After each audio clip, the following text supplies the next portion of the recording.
medicine's actually my second career. So when I finished school, I went and did a science degree at Adelaide Uni, and I specialised in geology. And I became an exploration geologist and went to the northwest of Western Australia and then into the Territory, mostly top end, some in Central Australia, and then finally to Queensland, all rural or remote. And that was 7 years, and that gave me a terrific appreciation of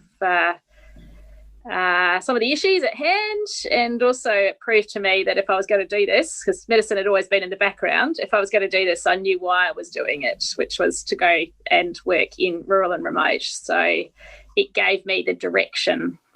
I came back to Adelaide to do medicine at Flinders, and then after that I went back to Western Australia and I was an intern and did my RMO years in Western Australia, and I applied for the rural GP training program at that time through WAGPET, and wasn't really in WA much longer than that, and headed off to rural Tasmania to start my training. So I've kind of moved around a bit. Mm-hmm. After Tasmania, I moved back to Adelaide and did some more training, some more hospital time, because I realised quickly that if you want to go out and be useful, you need lots of good emergency skills. Mm. So I went back and did another 18 months of emergency, and after that I headed up to Broken Hill and did a year with the RFDS. And that took me all through Western New South Wales and Northern South Australia. And that was really solidifying this interest in Aboriginal and Torres Strait Islander health. And, yeah, then the path was set.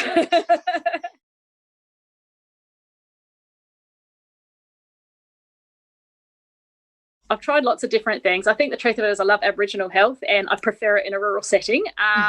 And I love the fact you have the time to get to know people. I love the community. I love being part of something. I feel really privileged with the things people share with me. I feel like I've been invited to the table, which is a lovely position to be in. Our consults are long. We have time. We get to know people. We get to understand all the determinants of health, not just an absence of ill health. We get to consider mental health. We get to consider social injustice. We get to consider workforce opportunities, the ongoing institutionalised racism, all sorts of things, stolen gen. We get to see and have time to consider the impacts of all of these. And I think that's where you start to get some gains. When people feel the trust to be able to share their life story with you, then that's when you can actually start to come up with client-centric goals, objectives, treatments. So I think that's what I love most of all about it. I work for an organisation called Moorundi at the moment, and Moorundi is a fabulous organisation, and I'm not saying that for any other reason than they've treated me extremely well, and I like their outlook for client. It's incredibly client-driven. They've got a strong board who know what they want. So everything is board-focused, which I love. That means we're actually representing the wishes. And that means our priorities are constantly being reviewed and renewed. But we have a terrific team of Aboriginal health practitioners who are extraordinarily enthusiastic. They're motivated, they're dedicated. We've also got social and emotional wellbeing. So we've got some amazing counsellors. We've also got drug and alcohol workers. We've got mental health nurse. We link closely with podiatry. We've got a tame optometrist who comes and helps us out on a regular basis. Moorundi supports a lot of other things as well. So we've got a strong healthy eating program at the moment, health promotion. They support the Deadly Nanas, which is a performing singing group made up of senior Ngarrindjeri women. But not only that, they are an incredible resource for strength in the community. They help with mentoring.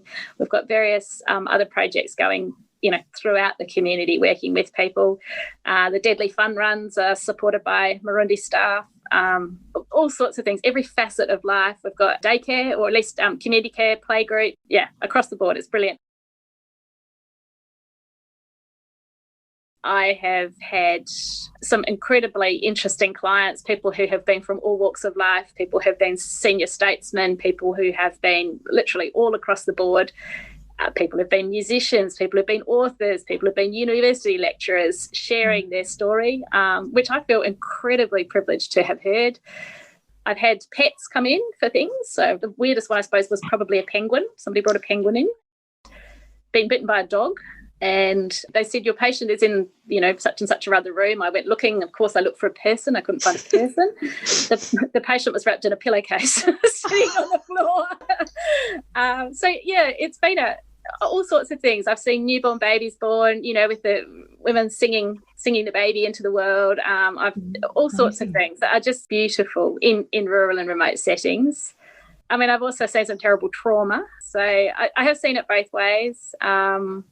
It's been an amazing experience, and I've been so lucky.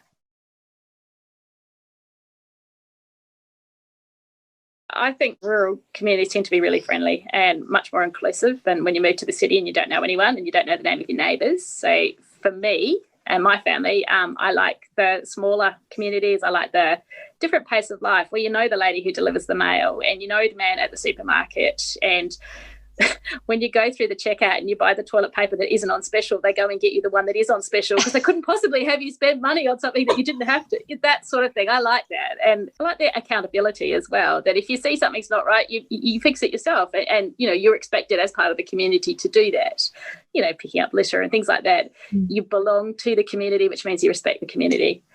And I think that's really important. I love the opportunity to be in the landscape, to be outdoors. We live about 4 minutes walk from the Murray River and about 8 minutes walk from the Southern Ocean at Goolwa Beach. So we're always in one or the other.